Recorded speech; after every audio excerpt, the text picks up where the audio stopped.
Konnichiwa, cultists. How you doing? Back again for another episode of Eat Me, our weekday lunchtime marketing and mind control morsel of goodness for you. I'm your host, Colin Theriault from the Cult of Copy. Welcome once again.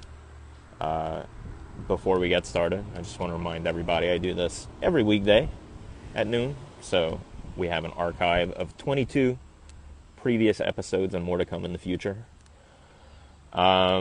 Today, I want to talk about the number one magic word when it comes to succeeding at a service-based business, whether it's actually doing work for people or consulting, counseling, coaching, whatever.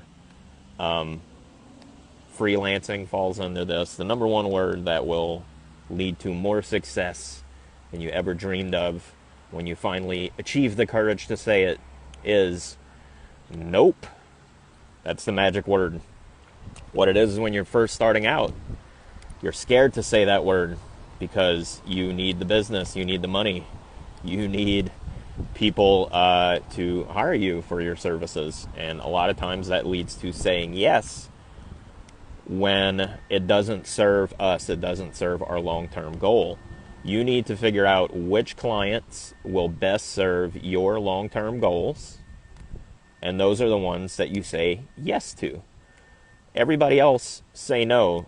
Justin Goff, a buddy of mine who is also a copywriter, made a post recently about a philosophy someone in the business education space is putting out there called like, if it's not a hell yes, it should be a hell no.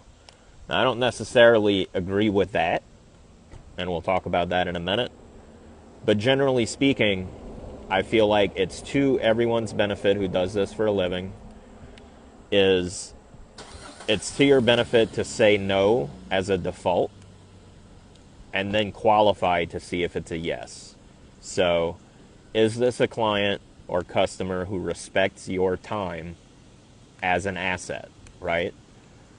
You can get hints about this before you agree to doing projects with them. Are they someone who understands the value of your work and why they're hiring you to do it?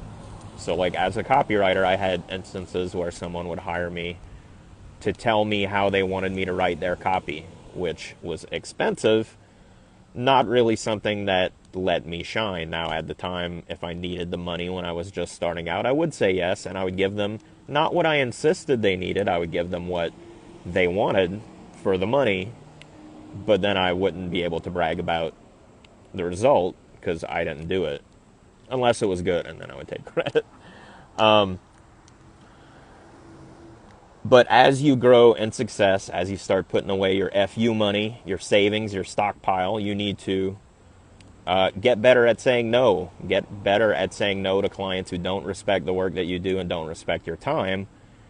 And that frees you up to go after the better paying clients who do respect your work and expertise and do listen to what you say and are not a hassle and are joy to work with, even for the high fees that you charge them. So that is my advice on saying no. Now, I also promise to tell you which situations you should not say no in. And those are the ones where you're trying to say no because what you're being asked to do is challenging or difficult, but is a good opportunity and it's something you want to learn anyway. A lot of times people will say no when they're like, oh, I can't, I would love to be able to do that, but I can't right now, so I have to say no. I think it was Richard Branson that said something with his giant teeth about you should always say yes to great opportunities and then figure out how you're going to rise to the challenge afterward, which, all things being said, is actually kind of a great way to work because you're always getting better, you're always expanding, you're rising to meet challenges, and then your reputation grows by leaps and bounds as you are able to rise to the occasion. And basically, if those are the only kinds of things you really say yes to, as well as the kind of people that make it easy to work with, your whole business is fun. You have no nightmare clients. You don't have to fire anyone. You don't have stress from your work because you're working with people that either appreciate you or you're doing work that excites you and helps you grow. And that's well worth putting the effort into to challenge yourself, rather than grinding yourself against impossible challenges put forward by a peon who doesn't appreciate your genius or skill level, right? So that's it for today. The super powerful magic word that will make you more money and give you back more of your free time is no. And you should say that to everyone who offers you work that doesn't align with your personal long-term goals or the way you like to work. And then you should never say no to projects that challenge you to grow and do things that you want to do anyway. You should always say yes and figure out how to best help that client after you agree to rise to the occasion.